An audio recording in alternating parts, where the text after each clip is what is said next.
लक्षवेधी क्रमांक 4. लक्षवेधी क्रमांक 4. अध्यक्ष महोदय, धाराशिव जिल्ह्यात मागच्या काही महिन्यामध्ये पवनचक्कीच्या माध्यमातून जी कामं चालू आहेत तिथं इन्व्हेस्टमेंट आली पाहिजे हे मान्य आहे, तिथं विकास झाला पाहिजे हे मान्य आहे, परंतु असं नाही पाहिजे की शेतकऱ्यांच्या जमिनी गिळून शेतकऱ्यांवर पोलीस आणि स्थानिक गुंडाच्या हाताशी धरून किंवा बाहेर बाजूच्या तालुक्याचे सुद्धा गुंड काही येतात, त्यांना हाताशी धरून शेतकऱ्यांना दमदाटी करण्याचा प्रकार गेल्या अनेक महिन्यापासून चालू आहे. अध्यक्ष महोदय, पोलिसांकडे गेलं पोलीस दाद देत नाहीत, उपविभागीय नियंत्रण समितीकडे गेलं ते दाद देत नाहीत, जिल्हाधिकाऱ्याकडे गेलं जिल्हाधिकारी दाद देत नाहीत. अध्यक्ष महोदय, तांदुळवाडी या गावामध्ये त्या शेतकऱ्यांना एका शेतकऱ्यानं 2 कंपनीला जमीन दिली होती. एका कंपनीने त्याला 35 लाख रुपये दिले, दुसरी कंपनी त्याला 4 लाख रुपये दिले. तो शेतकरी म्हणत होता की त्या कंपनीने जेवढे पैसे दिले तेवढे मला दे. त्याला सांगितलं गेलं की ज्यावेळेस तार वटता येईल टॉवरची त्यावेळेस तुम्हाला ते पैसे देऊ. पण ज्यावेळेस हा शेतकरी तिथं मला की माझे पैसे द्या, त्यावेळेस पोलिसांनी त्याला त्याच्या शेतात त्यानंच लावलेल्या ऊसानं त्याला मारहाण केली.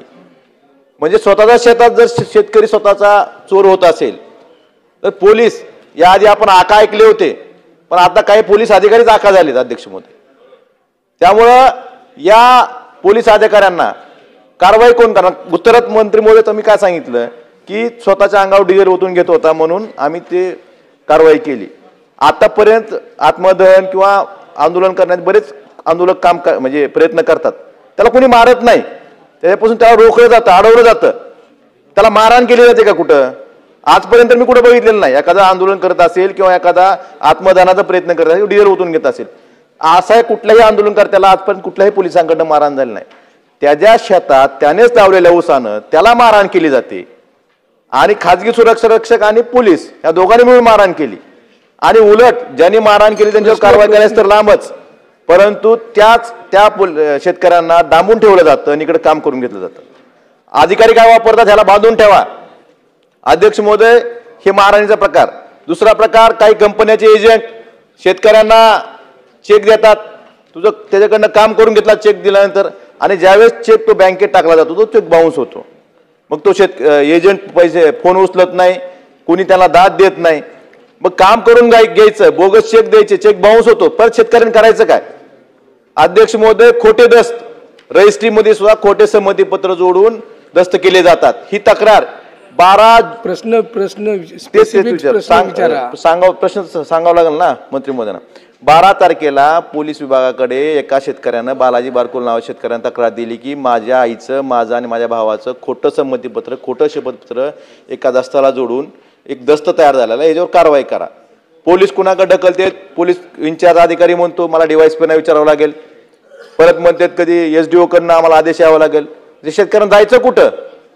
आणि ज्यावेळेस कंपनीच्या अधिकाऱ्याला तो शेतकरी बोलला तर कंपनीचा अधिकारी त्याला काय म्हणतो, काही होत नसतं, आम्ही सगळ्यांना पैसे दिलेले आहेत, आमचं काही वाकडं होत नाही, जो शेतकरी विरोध करेल तो शेतकरी गायब होतो, त्यामुळे तुम्ही जास्त विरोध करू नका, असा दम दिला जातो. मग अशा अधिकाऱ्यावर कारवाई सरकार करणार आहे का? जर तुम्हाला एवढंच इन्व्हेस्टमेंट आहे तर डायरेक्ट शेतकऱ्यांचं नाव कंपनी नावावर सातबाऱ्याच करून टाका, त्यांना हे तर कशाला देता, महाविद्यालय तर कशाला देता? त्यामुळं हे जे कंपन्यासाठी सर्वसामान्यांसाठी काम न करणारे जे अधिकारी आहेत ह्यांच्यावर सरकार कारवाई करणार आहे का, हे मला आपल्या माध्यमातून सरकारला विचारायचे. अध्यक्ष महोदय, सभागृहाचे सदस्य सन्मान्य कैलासदादा पाटील यांनी धाराशिव जिल्ह्यामध्ये सुरू असलेल्या पवनचक्कींच्या कामकाजाच्या बद्दल या ठिकाणी लक्षवेधी उपस्थित केलेली आहे. धाराशिव जिल्ह्यामध्ये वेगवेगळ्या कंपनीच्या मार्फत पवन ऊर्जा आणि सौर ऊर्जा प्रकल्पाचे कामकाज चालू असून प्रकल्पाच्या अनुषंगाने जिल्हास्तरीय समितीकडे आतापर्यंत 113 तक्रारी आणि उपविभागीय संनियंत्रण समितीकडे 200 अशा टोटल 313 तक्रारी आपल्याकडे आल्या होत्या. त्यातल्या 210 तक्रारी निकालात निघाल्या आणि 103 तक्रारी त्या अनुषंगाने पुढची कारवाई या ठिकाणी चालू आहे. आता आपण एक विषय लक्षात आणून दिला की एका शेतकऱ्याच्या शेतात जाऊन पोलिसांनी त्या ठिकाणी उसाने त्याला मारलं.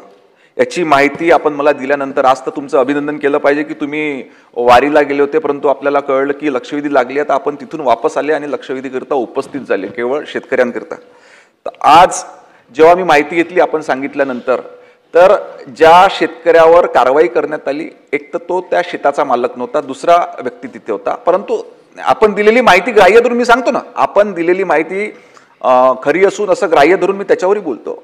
परंतु याच्यामध्ये जे काही तिथे प्रकार होण्याचं आपण सांगितलं, याच्याकरिता जिल्हाधिकारी महोदयांना स्पष्ट सूचना त्या ठिकाणी देण्यात आलेल्या आहे, पोलीस अधीक्षकांना देखील सूचना देण्यात आलेल्या आहे. आणि हे जे मारहाण प्रकरण घडलं असं आपलं म्हणणं आहे, याच्याकरिता पोलीस महानिरीक्षक त्या विभागाचे त्यांच्याकडून सखोल चौकशी करण्यात येईल आणि जो दोषी याच्यामध्ये आढळेल त्याच्यावरती निश्चितपणे कारवाई करण्यात येईल. दुसरं आपण सांगितलं की चेक बाउन्स होतात, तर असे चेक बाउन्स झाले पाहिजे नाही. शेतकऱ्याला त्याचा मिळणारा मोबदला अतिशय महत्त्वाचा होतो. याच्याबद्दल देखील विशेष काळजी घेण्याच्या सूचना त्या ठिकाणी जिल्हाधिकाऱ्यांना देण्यात आलेल्या आहे. आपण सांगितलं की काही ठिकाणी दस्तऐवज याच्यामध्ये चुकीच्या खोट्या सह्या याची देखील चौकशी करण्याचे आदेश त्या ठिकाणी पोलीस महानिरीक्षकांना देण्यात येईल. हे जे काही 2-3 प्रकार त्या ठिकाणी घडले असं आपण सांगतात, त्याच्यावर निश्चितपणे चौकशी करून कारवाई करण्यात येईल. एक सांगायचं की ज्या शेतकऱ्याला मारहाण झाली हा त्या शेताचा मालक नव्हता असं आपण सांगितलं. तो मालक गणेश शेरकर नावाचा शेतकरी होता आणि त्याच्यासोबत त्याचा नातेवाईक वाशीचा भारतीय जनता पार्टीचा नगरसेवक होता. जर 100 पोलीस येत असतील त्यांनी नातेवाईकाला बोलवायचं नाही का? इथं पक्षात शेतकरी म्हणून बोलायचं, पक्ष म्हणून बोलत नाही मी. जर तुम्ही त्या शेतकऱ्याबरोबर त्यालाही मारलं, त्या नातेवाईकाला, तो आला असेल सोबत, कंपनीचे लोक दमदाटी करतात, स्थानिक गुंड असतात, मग एखाद्या नातेवाईकांना शेतकऱ्यांना जाऊ नये का सोबत तिथं? त्यालाही मारहाण झाली. आणि अध्यक्ष महोदय, माझी एवढीच विनंती आहे की शेतकऱ्यांना आता तुम्ही सांगितलं की दस्ताच्या बाबतीत आपण चौकशी करतो म्हणजे 12 तारखेला अर्ज दिलेला आहे, पोलीस अजून किती दिवस चौकशी करणार? म्हणजे आपण ज्या अधिकाऱ्यांनी कुठेही पोलीस स्टेशनला गेल्यावर एखादा जर दस्त दिला, माझी ही सही नाही, हा खोटं ॲफिडेव्हिट आहे माझं जोडलेलं दस्ताला, तर गुन्हा दाखल करायला काय अडचण होती? आणि जे कंपनीची मस्ती किती आहे कंपनीच्या लोकांची, कुणा जीवावर करतात मस्ती? गुंडांच्याच ना. जर शेतकरी गायब होतो, तो स्पष्ट म्हणतो की जो शेतकरी जास्त विरोध करतो तो शेतकरी गायब होतो. एवढी हिंमत जर महाराष्ट्रात होत असेल तर पोलीस विभाग काय करतंय? त्यामुळं याकडे तुम्ही फक्त चौकशीपुरतं बघू नये असं अध्यक्ष महोदय मला म्हणायचंय. जे संबंधित अधिकारी आहेत त्या येरमाळा वाशी दोन्ही पोलीस स्टेशनचे प्रभारी आणि त्या विभागाची उपविभागीय पोलीस अधिकारी यांच्यावर कारवाई झालीच पाहिजे आणि याची घोषणा आपण करावी अशी माझी विनंती आहे. शेतकरी हा कुठलाही असो, त्या शेतातला असो किंवा अथवा शेताच्या पलीकडचा असो, शेतकरी हा शेतकरी असतो. तर निश्चितपणे मी आपल्याला सांगितल्याप्रमाणे उच्चस्तरीय चौकशी आपण सर्व ह्या प्रकरणांची करू आणि जे दोषी आढळेल त्याच्यावर निश्चितपणे कारवाई करू. बाबासाहेब काळे.